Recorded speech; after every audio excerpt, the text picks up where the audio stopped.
Amen, amen. Amen. Est-ce qu'on peut encore se tenir debout juste une minute? Amen, amen. Amen. Amen, amen. Est-ce qu'on peut acclamer pour l'Éternel? Alléluia. Merci Jésus.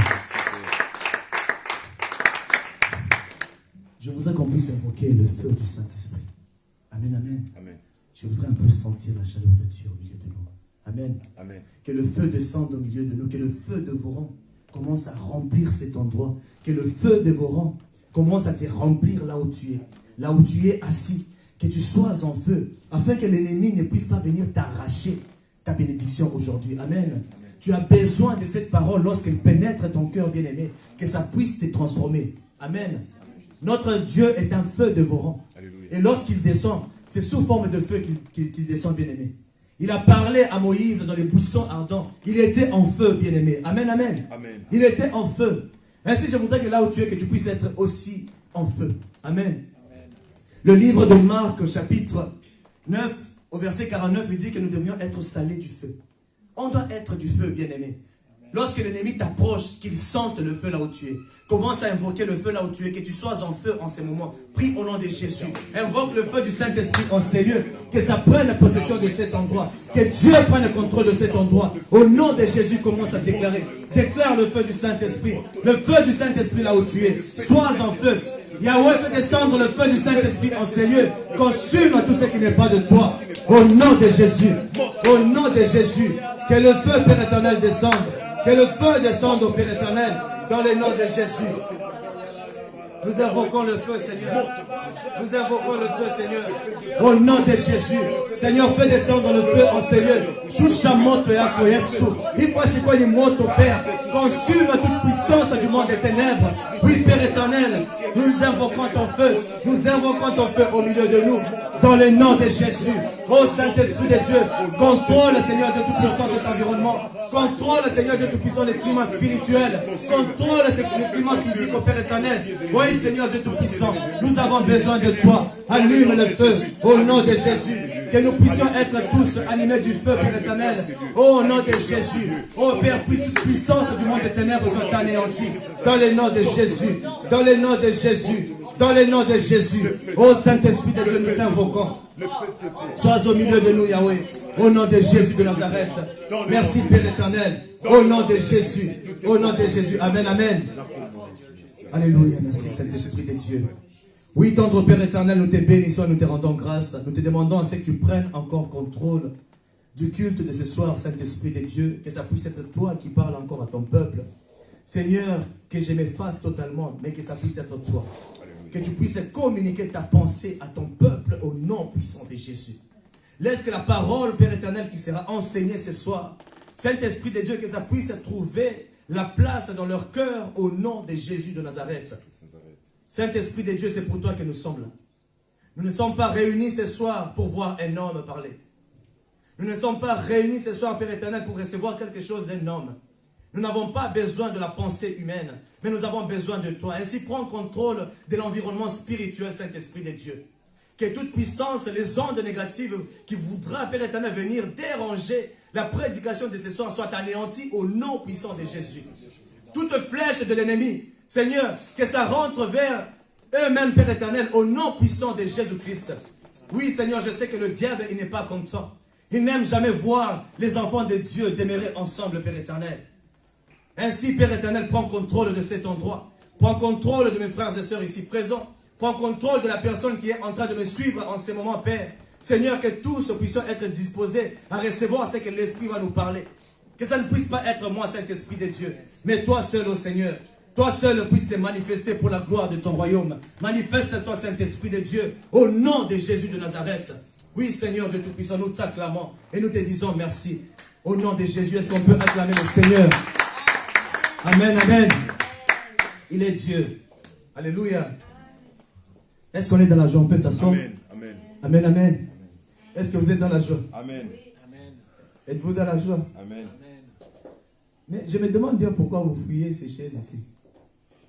Ça se voit même en classe, vous étiez des dérangeuses. Amen, amen. Amen. Très souvent, vous savez ce qui s'est passé. À l'école, les dérangeurs aimaient toujours rester derrière. Parce qu'ils ne voulaient pas qu'on puisse les remarquer. Il dérangeait en cachette et c'était des autres qui en pâtissaient. Amen, amen.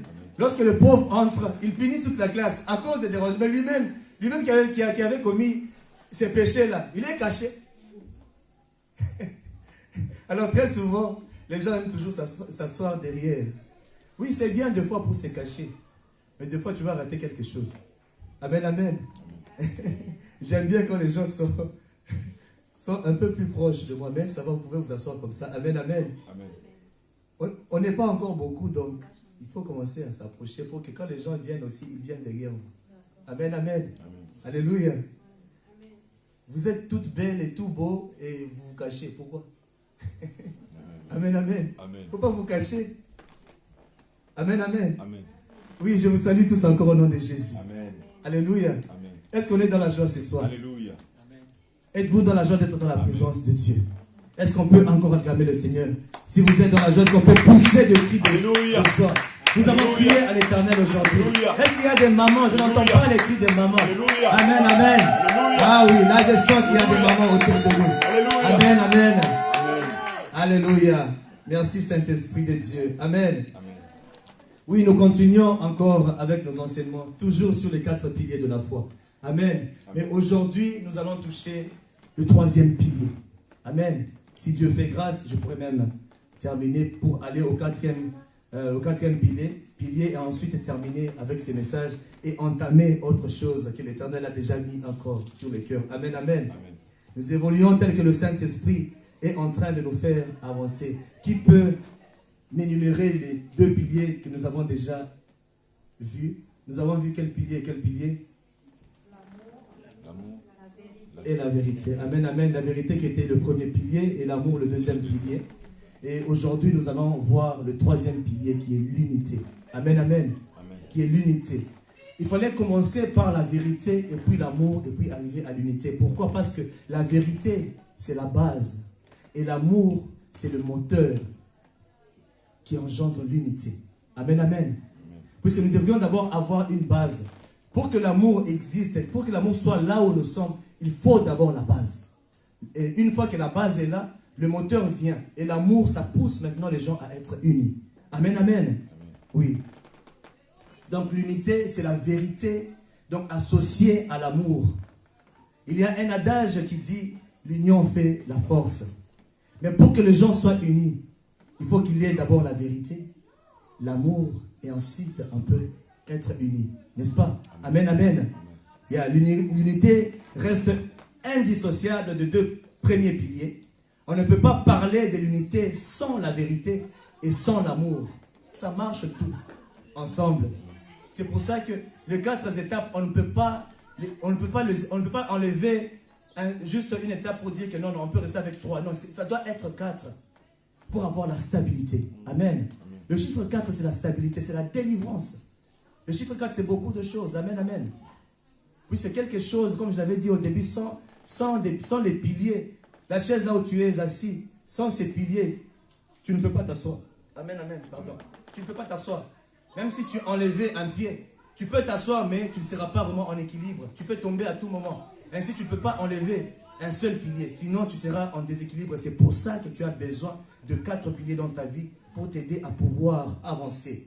La vérité en est la base et l'amour est le moteur. Amen, amen. L'amour est le moteur. Pour parler d'unité, on doit être d'abord d'accord sur quelque chose. On doit avoir une base. Et comme je viens de le dire, que la base de l'unité chrétienne, c'est la vérité qui est la parole de Dieu. Amen. Amen. Et l'amour qui est le moteur et qui rend cette union plus forte. Amen, amen. Amen. Qui rend cette union plus forte. Mais l'unité de ce monde est basée sur des intérêts, sur des profits qu'on peut tirer de l'un et de l'autre. C'est ça le monde. Lorsqu'on voit le monde, on voit les gens s'unir, très souvent, ils s'unissent toujours par rapport à un intérêt quelconque. Amen, amen. Amen. C'est par rapport à un intérêt quelconque. Et très souvent, l'unité de ce monde, c'est basé sur des profits qu'on peut avoir. C'est basé sur des intérêts qu'on peut avoir. On voit aujourd'hui des couples qui se mettent ensemble, qui se marient seulement par intérêt. Amen, amen. Deux fois, d'abord, c'est entre d'abord les parents. Amen, amen. On voit les parents en train de avant d'accepter qu'un monsieur puisse entrer dans la vie de sa fille, il veut d'abord s'assurer que ce monsieur a de l'argent. Et deuxièmement, ils veulent encore s'assurer que la famille du monsieur a aussi de l'argent. Amen, amen. Amen. On constate ça des fois. Quand un homme vient, la première des choses qu'on lui pose la question, tu es de quelle famille? On veut d'abord savoir, ça c'est bien naturel, on veut savoir de quelle famille tu viens, c'est bien normal. Et puis, bon, ils commencent maintenant ils veulent d'abord savoir qu'est-ce que tu as. Combien d'argent tu as? Est-ce que tu es friqué? Est-ce que tu ne l'es pas? Ils veulent voir d'abord si tu as l'argent pour prendre soin de leur enfant. Comme si c'est l'argent qui prenait soin de quelqu'un. L'argent ne prend jamais soin de qui que ce soit. Amen, amen. Amen. L'argent ne prend pas soin de quelqu'un. Amen. Puisque si je prends l'argent et je jette ça ici, si personne n'y touche, il n'y a pas de valeur, c'est juste un papier. Il n'y a pas de valeur. Au fait, la valeur de l'argent, c'est l'être humain. C'est nous qui donnons la valeur à l'argent. Amen, amen. Hein? L'argent sans l'homme, il n'y a pas de valeur. Qu'on disparaisse tous de la terre. Ou bien, prenons juste un exemple, Covid-19. Il y a plusieurs qui ont laissé des millions. Il y a plusieurs qui ont des millions dans leur maison, mais qui n'ont su rien faire avec.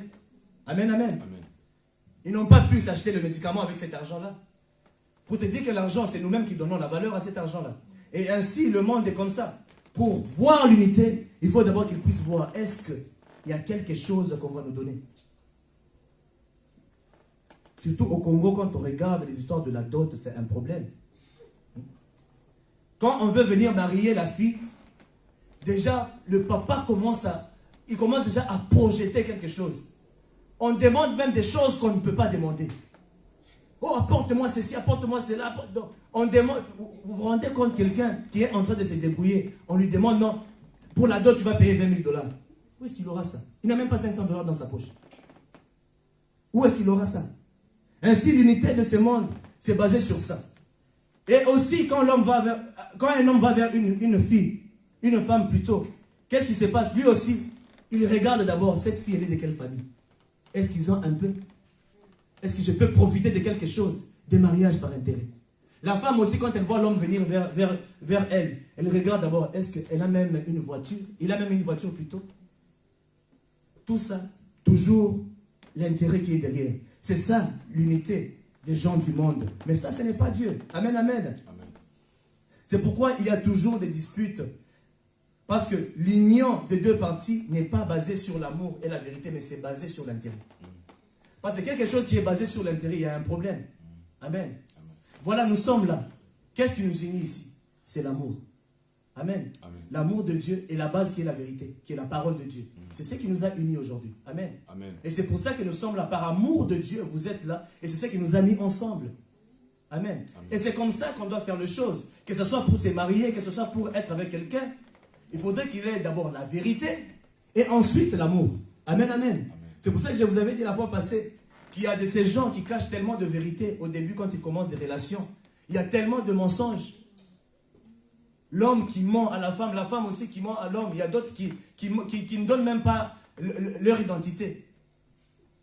Quelqu'un qui a peut-être 35 ans et dit non, moi j'ai 24 ans. Et surtout dans notre quartier là où j'étais, il y avait une fille, elle ne grandissait jamais. Chaque année, elle fêtait 22 ans. Chaque année, mais elle était même plus âgée que moi. Elle fêtait 22 ans chaque année, cette fille-là. Mais elle oubliait que le visage changeait. Tu grandis, tu ne restes pas le même. Amen, amen. Amen. Donc, il y a ces relations qui n'ont pas de base. Pourquoi? Parce qu'il n'y a pas de vérité. Parce que la base de toute chose, que ce soit dans les couples, que ce soit les églises, que ce soit quoi que ce soit, la base de toute chose, c'est la vérité. Et ensuite, le moteur vient, l'amour. Plusieurs couples se détruisent aujourd'hui, c'est parce que dès le début, il n'y avait pas de vérité. Amen, amen. Amen. Il n'y avait pas de vérité. On se cache de choses. Tu veux impressionner l'autre en lui disant que non, moi j'ai ça, moi j'ai ça. Tu commences même à voler, tu vas dans les poches de tes parents en train de prendre l'argent juste pour aller impressionner la fille. Tu deviens un escroc juste pour impressionner. Tout ça, tu n'as pas une bonne base. Amen, amen. Amen. On commence par la base qui est la vérité et ensuite le reste suit. On voit des sociétés qui fusionnent pour être plus forts et pour pouvoir écraser leurs concurrents. On comprend que cette union est basée sur le profit des intérêts qu'ils auront par après. Amen. Quand on voit des sociétés s'unir, fusionner, c'est pour un intérêt. Ce n'est pas par amour qu'ils le font. Amen. Et il n'y a que des mensonges derrière eux. Et nous, en tant qu'enfants de Dieu, lorsque nous nous unissons, nous devons mettre de côté tout intérêt. Amen. Amen. On doit mettre de côté tout intérêt. Parce que l'amour de Dieu, c'est sans intérêt. L'amour de Dieu, c'est sans intérêt, bien-aimé. Il t'aime parce qu'il t'a créé. Et quand l'unité religieuse repose aussi sur un profil ou une étiquette, elle ne peut être vraie. Elle ne peut être vraie. Et aujourd'hui, on trouve les genres de trucs à l'église. On voit plusieurs églises qui naissent, mais il n'y a pas d'amour, il n'y a pas d'unité. Amen. Amen. Puisque sans amour, il n'y a pas d'unité. Aujourd'hui, on voit le chrétien qui s'insulte entre eux-mêmes, qui se calomnient, qui disent de mauvaises choses de leurs propres frères. C'est ce que nous voyons à l'église aujourd'hui, bien-aimés. Nous devrions nous mettre ensemble pour bâtir une œuvre stable, pour avoir une église épanouie, pour conquérir ceux qui sont encore perdus dans le monde. Puisque ceux qui sont dans le monde, lorsqu'ils voient que vous-même qui êtes en dehors du monde, mais vous vivez comme si vous étiez dans le monde, est-ce qu'ils viendront? Ils ne peuvent pas nous suivre. Ainsi, le comportement que nous avons, ça doit montrer que nous sommes réellement les enfants de Dieu. Pour qu'eux puissent venir vers nous. Amen, amen. Amen. Genèse chapitre 11 au verset 1 à 4, la Bible dit: toute la terre avait une seule langue et le même mot. Après avoir quitté l'Est, ils trouvèrent une plaine dans le pays des Chinéas et s'y installèrent. Ils se dirent l'un à l'autre: allons, faisons des briques et cuissons-les au feu. La brique leur servit de pierre et le bitume de ciment. Ils dirent encore: allons, construisons-nous une ville et une tour dont le sommet touche le ciel, et faisons-nous un nom afin de ne pas être dispersés sur toute la surface de la terre. Amen. Amen. Ça, c'était la tour de Babel qu'ils étaient en train de construire. Ils étaient tous ensemble. Ils parlaient tous le même langage. Amen. Et c'est pour ça qu'ils pouvaient construire la tour de Babel. Ils ont commencé à construire cette tour-là. C'est arrivé même à un certain niveau que Dieu lui-même il a regardé, mais que ces gens ici, qu'est-ce qui ne va pas? Ça avait même inquiété Dieu à un certain niveau. On peut voir que ces gens avaient un seul langage, un seul objectif, une même pensée. On constate que ce qu'ils construisaient progressait d'une manière très étonnante, et cela a même amené Dieu à descendre et s'aimer la confusion entre ces gens-là. Pourquoi Dieu a semé la confusion? Parce que c'était des gens qui étaient animés de mauvaises choses. Mais quand même, ils étaient tous unis. Ils parlaient tous un même langage. Ça devenait inquiétant pour Dieu. Et il a dit seulement une confusion entre ces gens-là. Et c'est à partir de ces jours-là que plusieurs langages avaient pris naissance, bien aimés. Avant ça, tout le monde parlait une seule langue. Amen. C'est à partir de la tour de Babel qu'aujourd'hui on peut retrouver, il y a les Français, il y a les Belges, il y a les Congolais, donc on a plusieurs cultures, plusieurs langues. Amen, amen. C'était à partir de ces jours-là. Et Dieu les a dispersés. Et tous, ils parlaient un même langage. Et c'est ainsi aussi dans le monde des ténèbres. Le monde des ténèbres nous attaque parce qu'eux tous, ils ont un seul langage. Détruire. Amen. Détruire. C'est ça, le monde des ténèbres. Mais nous, les chrétiens, au lieu que nous puissions être solides, nous puissions être ensemble, que nous puissions être solidaires, mais nous sommes en train de nous détruire nous-mêmes tous les jours. On se critique, on se met des bâtons dans les roues, on ne veut pas progresser, on ne veut pas laisser l'autre monter. Vous voyez, moi j'ai toujours dit que les chrétiens, ils sont comme des crabes. Vous connaissez les crabes, non? Si vous prenez les crabes, vous les mettez même dans une bassine, ces crabes-là, ils vont s'entretuer et tous. Vous savez pourquoi? Parce qu'ils ne voudront jamais laisser l'autre sortir de la bassine.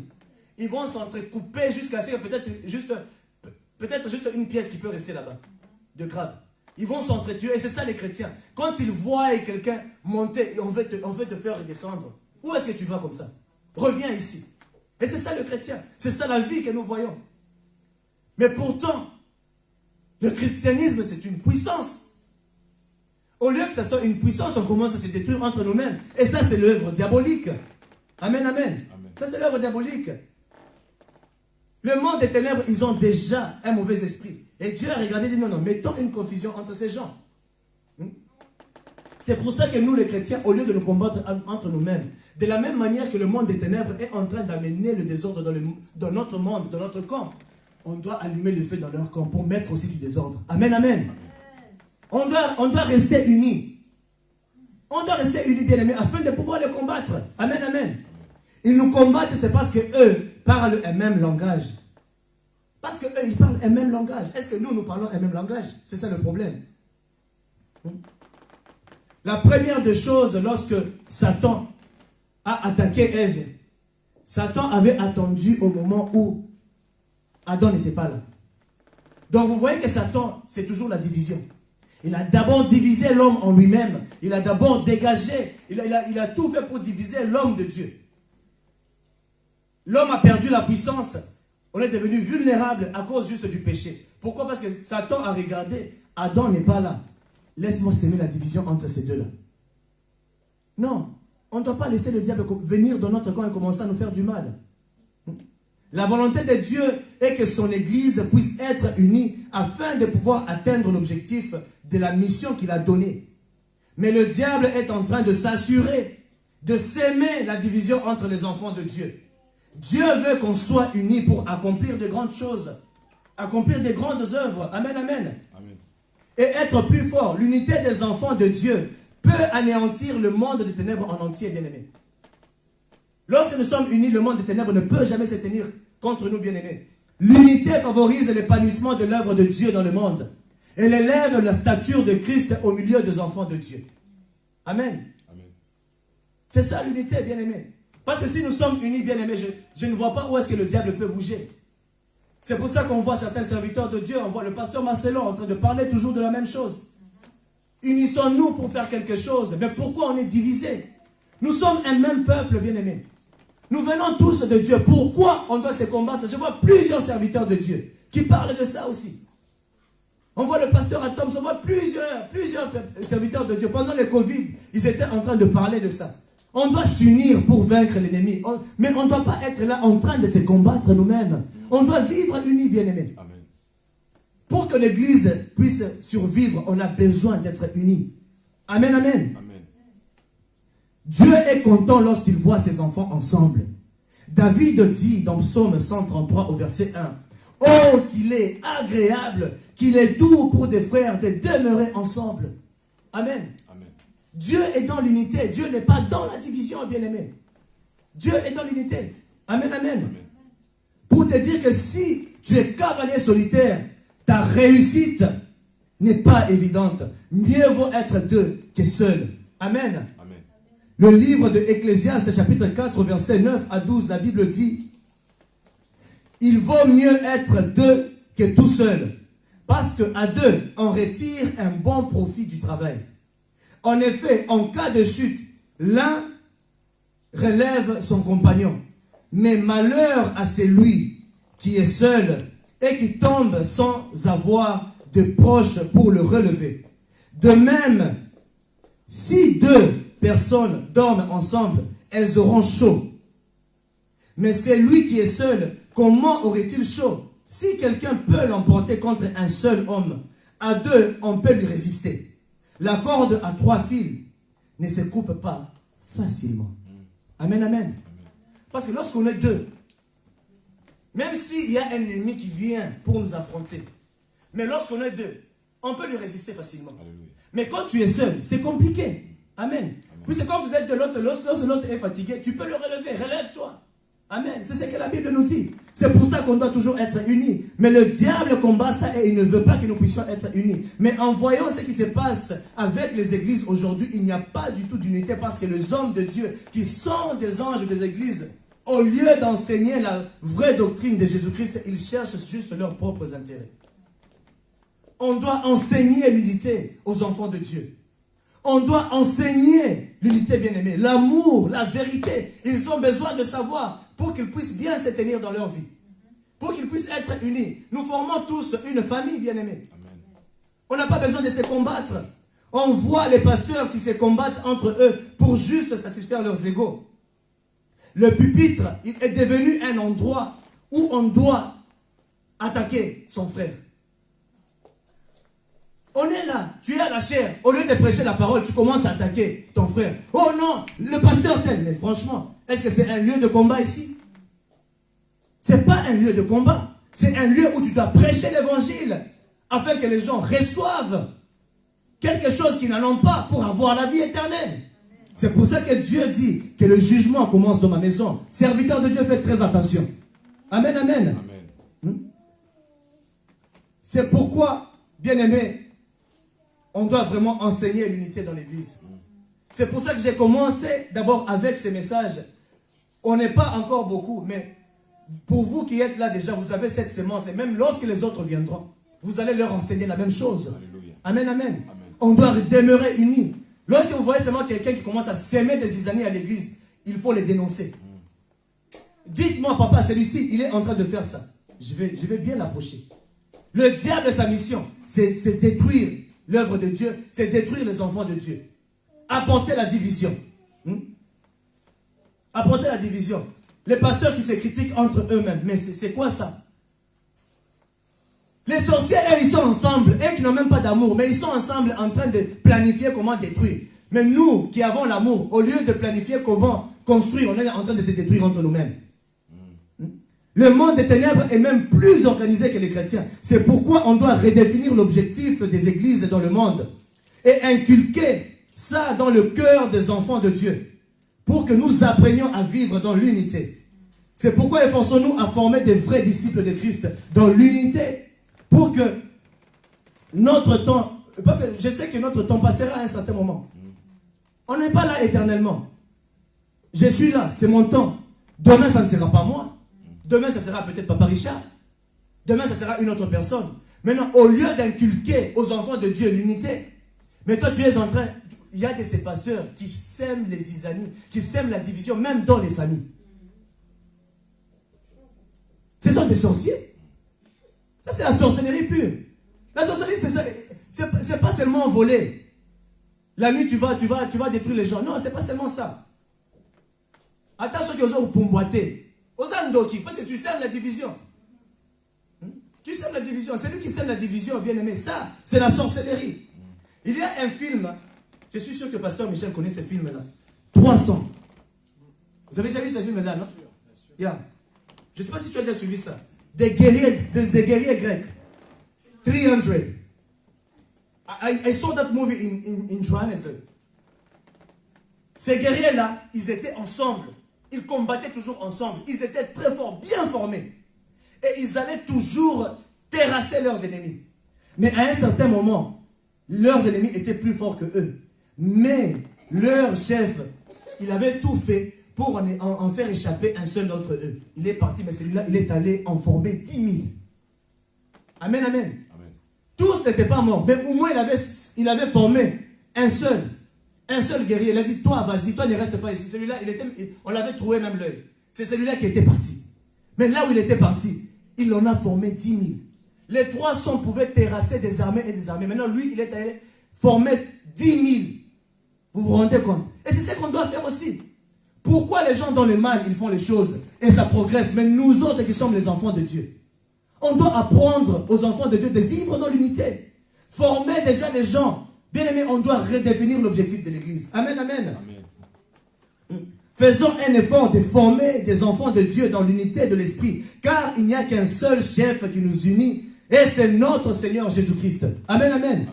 La vision que Dieu m'a donnée moi-même, Dieu m'a dit de ramener le cœur brisé et perdu sous l'autorité de Dieu.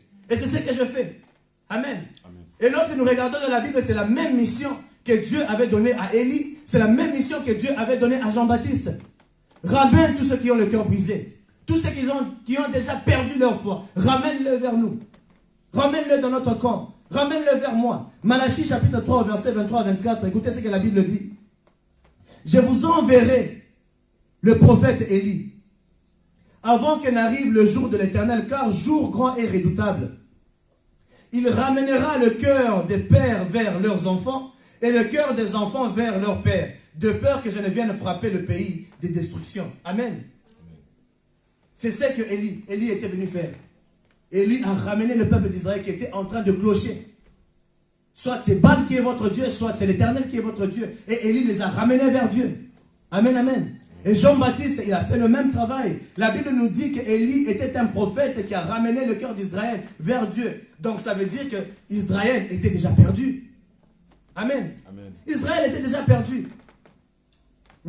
Le prophète Élie, basé sur le message que Dieu lui donnait, il a ramené le cœur des enfants perdus qui s'étaient déjà éloignés de Dieu. Pourtant, Israël était un peuple élu de Dieu, mais qui s'était déjà éloigné de Dieu. Et c'est ce qui se passe aujourd'hui. Le peuple de Dieu est là, mais ils sont juste éloignés de Dieu. On a besoin de le ramener vers Dieu. Maintenant, au lieu qu'on puisse s'encourager, mais on est en train de se détruire entre nous-mêmes en tant que chrétiens. Amen, amen. Amen. Je parle à tous les serviteurs de Dieu, du monde entier. On n'est pas en guerre contre nous-mêmes. Nous sommes là pour nous soutenir et combattre notre ennemi en commun que nous avons. Et c'est Satan. Amen. Amen. Ton frère chrétien, il n'est pas ton ennemi. Ton frère chrétien, il n'est pas ton ennemi. On se regarde, on est là, donc tu es là, tu es en train de planifier la chute de ton prochain. Toi qui vis par amour. Non, mais bien aimé. On doit changer. On a juste un seul ennemi, et c'est Satan seulement. Nous faisons tous partie du corps de Christ, même si nos églises portent de noms différents. Nous servons tous un même Seigneur et Dieu qui règne dans tout l'univers. Amen, amen. Amen. Notre église, ça peut être source de vie.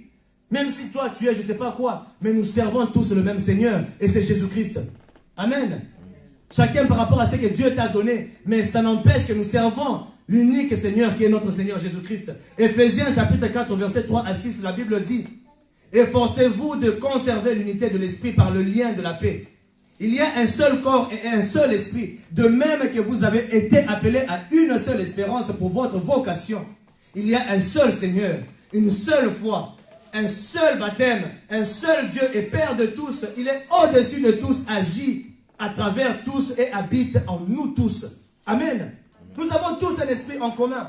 Qui t'a engendré? C'est Dieu.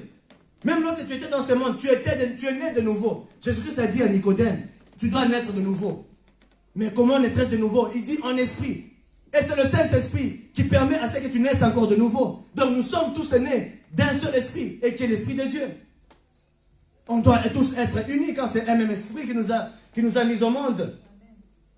Au lieu de nous combattre, soyons unis dans l'amour, car il n'y a qu'une seule chose qui nous unit, et c'est la vérité, qui est Jésus-Christ, la parole de Dieu. Parce que si nous sommes là, c'est pour la parole de Dieu, et c'est ce qui nous unit tous les jours. Alléluia. Nous avons tous un ennemi en commun, et c'est Satan, je le répète encore, c'est lui qu'on doit combattre. Mais ton frère chrétien, il n'est pas ton ennemi. Là, tu te trompes d'adresse, tu te trompes d'ennemi. Ton ennemi, c'est seulement Satan. Amen. C'est pour ça que j'encourage toujours tout le monde. Nous n'avons pas à lutter contre la chair et le sang, mais nous avons à lutter contre l'esprit qui est derrière, en train d'animer nos frères. Même ceux qui sont dans le monde. La Bible dit, allez et faites de toutes les nations mes disciples. Qui sont ces disciples? Ce sont ces gens-là qui sont dans le satanisme, qui sont dans l'islam, qui sont dans le bouddhisme, qui sont dans d'autres sectes. Nous avons besoin de les aider, on ne doit pas les combattre. On doit leur montrer l'exemple et les ramener vers nous. Même si ce sont des sorciers, on doit prier pour eux, pour que leur esprit soit changé. On n'est pas là à les combattre. La Bible dit, toutes les nations. Qui sont les nations? Qui sont les nations bien-aimées? Il y a des gens qui regardent leur mère parce qu'ils ont découvert que la maman est sorcière. Tu commences à regarder ta mère avec d'autres yeux. Tu détestes même ta maman. Parce que ton frère est sorcier, tu le hais. Parce que ton enfant a la sorcellerie, tu le hais. Mais c'est juste un esprit, une maladie que tu dois guérir. Vous les serviteurs qui mettez les divisions dans les familles des gens, vous devriez arrêter. On doit arrêter de faire ce genre de trucs. Il y a de ces gens qui sèment les divisions. Juste pour avoir quelque chose. J'ai vu des trucs au Congo, les familles qui sont divisées. Ça, c'est pas Dieu. Dieu n'est pas dans la division. Amen, amen. Amen. Dieu n'est pas dans la division. On doit arrêter de faire ce genre de trucs. On ne doit pas se combattre. Pourquoi est-ce que les chrétiens se combattent entre eux? Ça, c'est le diable qui emmène la confusion. Ton collègue pasteur n'est pas ton ennemi. Il est ton frère. Si tu as un problème avec lui, tu le suis à côté, tu lui parles. Amen, amen. Amen. Si nous vivons dans l'amour et dans la vérité, je vous assure, on peut être même 10 000, 1 million dans une seule église. On ne va jamais se combattre. Alléluia. Parce que nous vivons dans la vérité et dans l'amour. Il y a des divisions, c'est parce qu'on n'est pas dans l'amour, on n'est pas dans la vérité. Il y a toujours des cachotteries, en train de se critiquer. Entre hommes de Dieu, vous vous critiquez entre vous-mêmes. Non, on doit arrêter ça. On peut être 1000, 10 000 dans une seule église. Mais sachez que si on est unis, si on vit dans l'amour, on vit dans la vérité, cette église-là ira toujours de l'avant. Amen, amen. Amen. Si nous vivons dans la vérité et l'amour, bien aimé, je vous assure qu'on va aller de l'avant. Il n'y aura jamais de problème. L'amour n'envie pas l'autre. En aucun jour, l'œil ne voudra dire que moi, je voudrais être la bouche. Est-ce que tu as déjà vu ton œil discuter avec ton nez? Non. Tu as déjà vu tes pieds discuter avec tes genoux? Jamais ça ne peut se faire. Nous sommes tous sur le corps du Christ. Ainsi, on doit changer, bien aimé, la façon de vivre. Nous sommes tous sur le corps de Christ. Si Jésus-Christ a décidé que tu puisses être un genou, c'est là où que tu es. Ses pieds sans les genoux, ça ne peut pas se plier. Donc ça veut dire que c'est important. Tu as déjà vu les ongles sur la poitrine?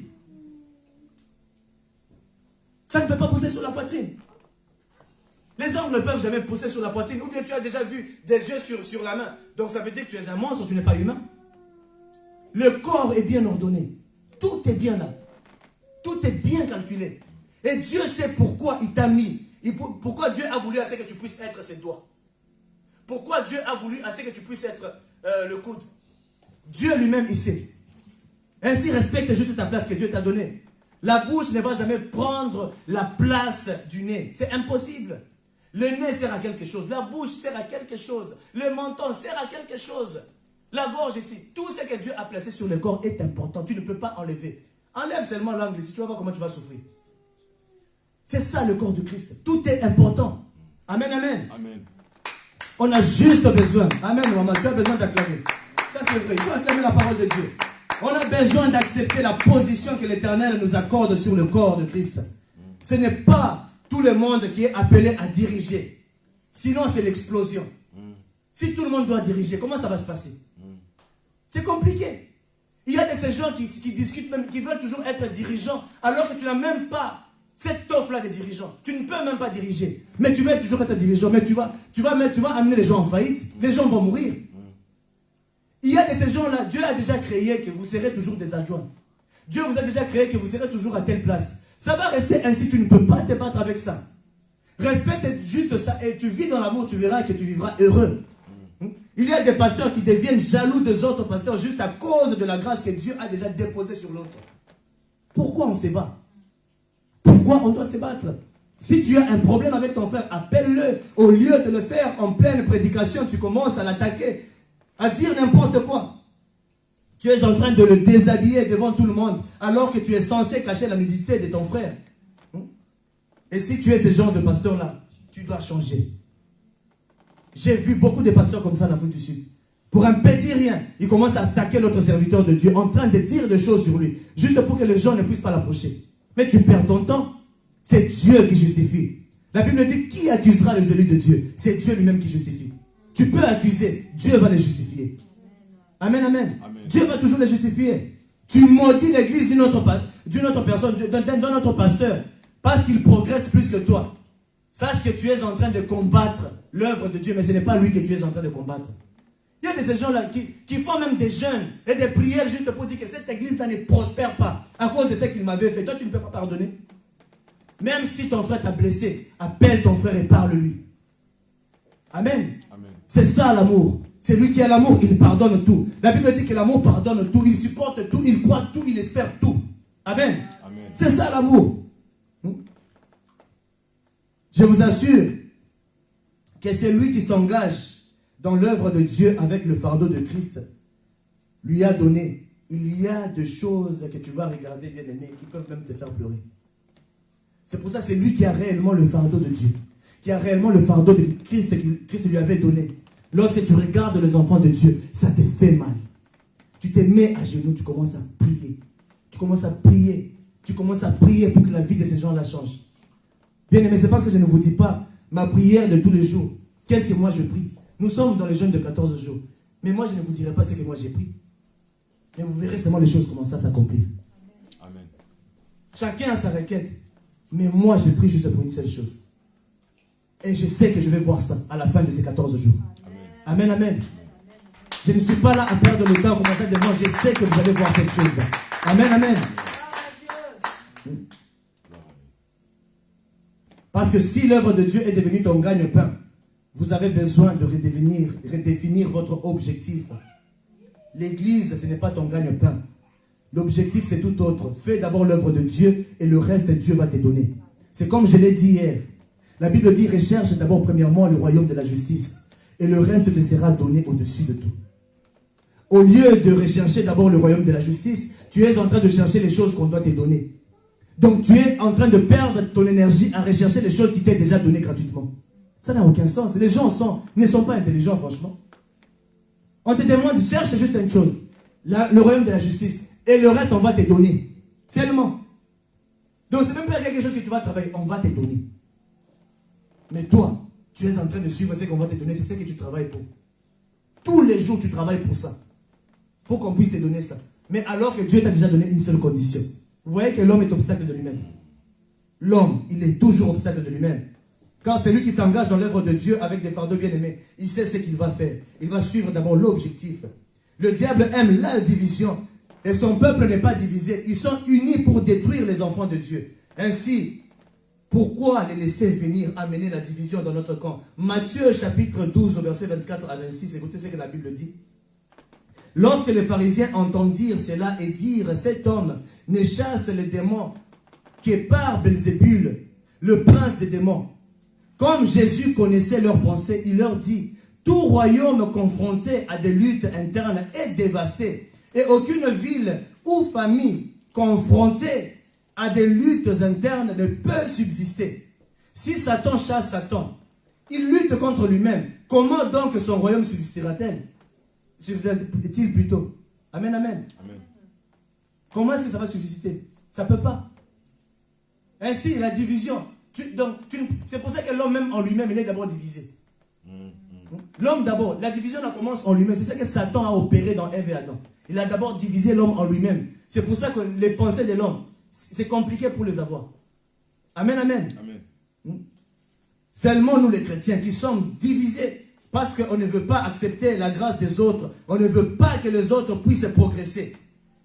Tu veux tout être à l'église. Tu t'efforces à être un prophète alors que tu ne l'es pas. Tu commences même à créer des prophéties. Tu commences à créer des choses. Tu commences à dire des choses qui ne sont pas. J'ai vu des gens comme ça. Tu crées des prophéties, pourquoi? Alors que tu n'as même pas la grâce prophétique. Contente-toi de ce que Dieu t'a déjà donné. On doit apprendre à apprécier ce que Dieu a déjà déposé en nous. Chacun a sa grâce. Dieu a équipé chacun de nous d'une onction particulière. Ainsi n'en vit pas l'autre. Amen, amen. Amen. Chers serviteurs de Dieu, que Dieu nous aide à amener dans la dimension où l'on peut redéfinir l'objectif de l'Église dans le monde. Lorsque nous lisons le livre d'Éphésiens 4, nous notons qu'il est question de deux sortes d'unité. Amen. Amen. Deux sortes d'unité. Il y a l'unité de l'esprit et il y a l'unité de la foi. Dans 5 minutes, je vais finir. Éphésiens 4, 3 dit, efforcez-vous de conserver l'unité de l'esprit par le lien de la paix. Amen. Amen. Efforcez-vous de conserver l'unité de l'esprit par le lien de la paix. Donc pour être unis spirituellement, on a besoin de la paix. C'est au travers de ça. Et puis il y a l'unité de la foi. Toujours Éphésiens 4, 13, la Bible dit, jusqu'à ce que nous parvenions tous à l'unité de la foi et de la connaissance de Fils de Dieu, à la maturité de l'adulte, à la mesure de la stature parfaite de Christ. Ces deux versets parlent de deux sortes d'unité, celle de l'esprit et celle de la foi. Amen. L'unité de l'esprit est un acquis qu'il faut conserver. Elle existe entre tous les enfants de Dieu, entre ceux qui ont le même Sauveur et Seigneur, qui sont nés du Saint-Esprit. Amen, amen. Amen. C'est ça l'unité de l'esprit. Nous sommes unis au travers de l'esprit qui nous a mis au monde. Amen. Unis au travers de cet esprit-là. L'unité de l'esprit. Et ensuite, maintenant, il y a l'unité de la foi. Nous sommes unis au travers de l'esprit. Ils sont unis spirituellement à cause du Saint-Esprit. Cette unité ne connaît pas de frontières ni géographiques, linguistiques, sociales ou raciales. On est ici, est-ce qu'on se connaissait avant? Non. Mais c'est un seul esprit qui nous a unis, nous tous. Amen. Amen. C'est ça même l'unité de l'esprit. Dieu fait de nous une même famille. Lorsque tu nais de l'Esprit, nous devenons frères et sœurs. Pourquoi on s'appelle frères et sœurs en Christ? C'est parce que c'est l'Esprit de Dieu qui nous a mis au monde. Amen, amen. Amen. Nous faisons tous un en esprit. Cette unité existe même s'il se trouve des différences qui peuvent nous séparer. Oui, on peut venir de 4 points cardinaux, mais à cause de l'Esprit de Dieu, nous devenons tous un. Amen, amen. Amen. Dieu veut qu'on puisse témoigner cette unité avec les chrétiens parce que l'unité est réelle et elle n'est pas fabriquée. Amen. Ce n'est pas quelque chose qu'on fabrique. Jean chapitre 17 au verset 20 à 21, la Bible dit « Je ne prie pas pour eux seulement, mais encore pour ceux qui croiront en moi à travers leurs paroles, afin que tous soient un comme toi. Père, tu es en moi et comme je suis en toi, afin que eux aussi soient un en nous, pour que le monde croie que tu m'as envoyé. » Vous voyez la prière sacerdotale de Jésus-Christ? Il veut qu'on puisse être un. Un entre nous-mêmes, un entre nous et lui dans le Père. Que nous puissions tous faire un. C'est ça même l'unité. On doit penser la même chose, avoir un seul objectif, comme les gens là à la tour de Babel. Ils faisaient toutes choses, ils étaient unis en esprit. Amen, amen. Amen. L'unité de la foi est rattachée par Paul à la connaissance du Fils de Dieu. Pour que les chrétiens y parviennent, Dieu a donné des apôtres, des prophètes, des évangélistes. Éphésiens 4, verset 11. Écoutez ce que la Bible dit. C'est lui qui a donné les uns comme apôtres, les autres comme prophètes, les autres comme évangélistes, les autres comme bergers et enseignants. Amen. Ainsi, tu ne peux pas combattre. Si Dieu a décidé que tu puisses être enseignant, tu es enseignant. S'il a décidé que tu sois apôtre, tu es apôtre. Prophète, tu es prophète. Évangéliste, tu l'es. Tu n'as pas besoin de combattre. Amen, amen. Amen. C'est une grâce que Dieu t'a fait et qu'il faut juste accepter. Amen, amen. Amen. L'unité de l'esprit est liée, non avant tout, à l'amour qui est le moteur, mais l'unité de l'esprit est d'abord liée à la vérité, qui est la base de toute chose, c'est-à-dire la parole de Dieu. C'est de là où vient notre base. Puisque c'est la parole de Dieu qui nous a unis. Et ensuite, le moteur va faire que nous puissions tous nous aimer et demeurer dans cette unité. Amen, amen. Le fondement de l'unité est la communion avec Dieu, une vie de foi en Dieu, et non seulement une croyance religieuse et rituelle. Non, ce n'est pas ça, bien-aimé. C'est tout autre chose. L'unité est très importante. Elle doit être vécue dans l'amour et la vérité pour la rendre plus solide. Amen, amen. C'est tout, bien-aimé. Vivons dans l'unité. Vivons dans l'unité, bien-aimé. C'est pour ça que ces 4 piliers est très important. Il fallait que je puisse enseigner ça. Vivons dans l'unité. La prochaine fois, le prochain dimanche, comme nous sommes dans le marathon, puisque le jeudi, il n'y aura pas d'enseignement. Donc c'est seulement le dimanche prochain, je vais toucher la sainteté. Et puis terminer avec les 4 piliers de la foi. Amen, amen. Amen. J'espère que ces 4 piliers de la foi nous aura vraiment enseigné quelque chose. Amen. Et celui qui va se tenir sur ces 4 piliers, je vous assure que dans votre vie chrétienne, vous ne serez pas à bouger. Que Dieu vous bénisse. Est-ce qu'on peut se tenir debout et acclamer pour le Seigneur?